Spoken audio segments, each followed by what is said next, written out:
अब जो मानव शरीरधारी प्राणी हैं वो नाम लेंगे, दीक्षा ग्रहण करेंगे, बुराई त्याग देंगे, उनका तो मोक्ष होगा ही होगा। साथ में इस भक्ति, सत भक्ति, परमात्मा के दिए हुए इस अमृत वाणी के प्रचार से, और जो भक्त जाप करते हैं, सिमरण करते हैं, सुबह शाम दोपहर की भगवान की वाणी उच्चारण करते हैं और हवन यज्ञ करते हैं, धर्म पुण्य करते हैं, इनसे पूरे वातावरण में परिवर्तन आ रहा है। पूरे वातावरण में पशु पक्षियों पर भी असर होगा। जैसे एक बच्चा जा रहा सिमरण करता हुआ भगवान का, बहन बेटी भाई बस में बैठा है, तो उसका असर आसपास के भी होगा। जैसे कोई बीड़ी पीकर छोड़ता है, वो तो सारा कुछ वो इसी में गड़बड़ हो रही है और आसपास को भी नुकसान करता है, वो साथ बैठे वालों को। इसी प्रकार जैसे कोई हलवा बनाता है, हलवा बनाने वाला तो खा रहा है, लेकिन आसपास के घरों में भी अच्छी महक जा रही है, उनको भी आनंद आ रहा है। तो इसी प्रकार जो सत भक्ति कर रहे हैं वो हलवा खा रहे हैं और उनके आसपास के मकानों में भी उसकी सुगंध अच्छी जा रही है। हर एक मीट पकावे, आप भी मरे, दूसरों को भी बुरी बदबू जा उसकी। तो इस प्रकार जो सत भक्ति आप जी कर रहे हो, ये पूरे विश्व को लाभ होगा। पशु पक्षियों पर भी इसका असर होगा। जो परमात्मा की वाणी दास सुनाता है और आप उसको कोई सीडी में ले गया है, कोई मोबाइल में चला रहा है, कोई हल के पीछे पीछे भी मालिक की वाणी बोल रहा है, उससे बीज भी अच्छा उत्पन्न होगा। उस अन्न को भी जो खाएगा, ऐसे व्यक्ति के बोए हुए को खाने वाले पर भी उसका असर होगा।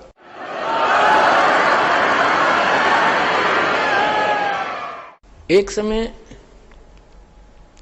परमात्मा कबीर जी के भक्त थे, वो कहीं किसी अन्य पहुंच गए, किसी कोई भगतमती बहन थी यानी कोई सेविका थी, उसके वहां चले गए।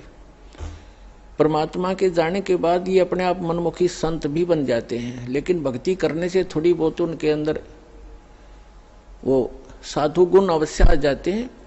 उनसे आगे लाभ भले ही ना होता, लेकिन वो आध्यात्मिक मार्ग से परिचित अवश्य होते हैं। तो इस प्रकार का एक संत किसी अपनी सेविका के घर चला गया और गुरुजी आगे गुरुजी की सेवा श्रद्धालु खूब करते हैं। और उनके घर, उस बहन के घर, जिसके घर वो गया था वो संत, उसके घर उसकी बहन आई हुई थी, उस लड़की की बहन, और उसकी इकलौती पुत्री थी। वो विधवा हो गई थी 1 महीना पहले। और उस लड़की ने, संत भक्त आए हुए थे, उसने भोजन बना दिया। उसकी बहन ने कहा, बहन तू बना दे, मुझे कुछ और काम है और सेवा करती हूँ। तो उस बहन ने वो भोजन बनाया, साधु संत ने खाया। सुबह उठ के उसको सारी रात सपने आए, मेरी बेटी विधवा होगी, हे भगवान क्या होगा, मेरी बेटी विधवा होगी, इसके तो बालक भी छोटे छोटे हैं, अब इसका क्या हाल होगा है। आगे दूसरा पति, उसका भाई भी नहीं था पति का, बटेऊ का, अब इसका क्या रहा होगा, यानी इतनी चिंतित थी।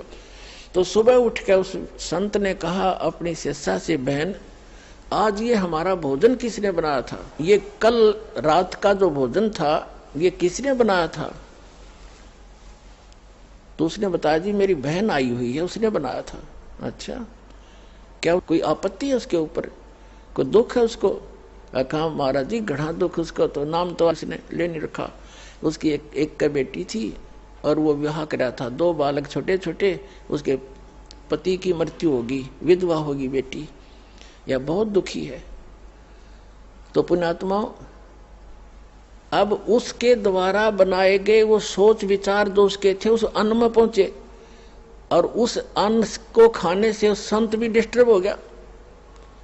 और इसी प्रकार आप इस भक्ति, जैसे बहन बेटियां हैं, अब क्या करती हैं, मोबाइल परमात्मा ने चला दिए और बहुत से सिस्टम ऐसे चल गए हैं। ये इतना सहज मार्ग है पुण्यात्माओं, जैसे आरती करते हो, सुबह का नित्यनेम भी करते हैं, क्योंकि इसमें मानसिक काम नहीं है। जैसे खाना बनाया है, बनाना इस रूटीन है।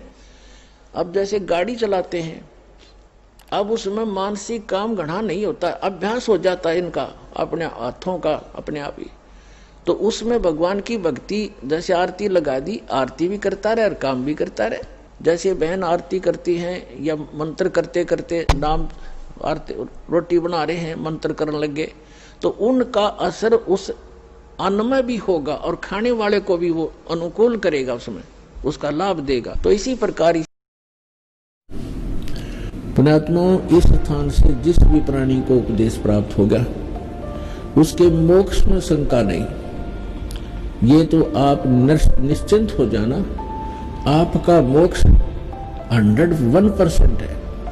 लेकिन इसमें मर्यादा प्रथम है, मर्यादा में रहोगे।